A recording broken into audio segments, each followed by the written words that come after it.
La Torta di Argao. Magkadugay, magkalamig.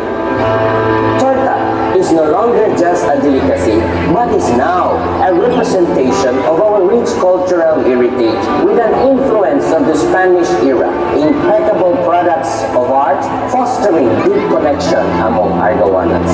Latas sa katuigan, magkadugay, sama sa torta, magkalami, o kami nagkalambok sa mga kanilang produkto, sama sa hablon. Sa mataghilo sa hablon, kini nagpakita sa tagsa-tagsang kahanas, katuig, ugugma sa kulturang Argaoano. Torta and hablon exhibits the resiliency and resourcefulness of Argaoano from different flavors and threads of possibilities in life. Hablon y torta, the weave of life. Mga kaigsunan Subuanon, aniya ng lungsod sa Argao.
Salamat, 11th place winner, La Torta Festival of the Municipality of Argao.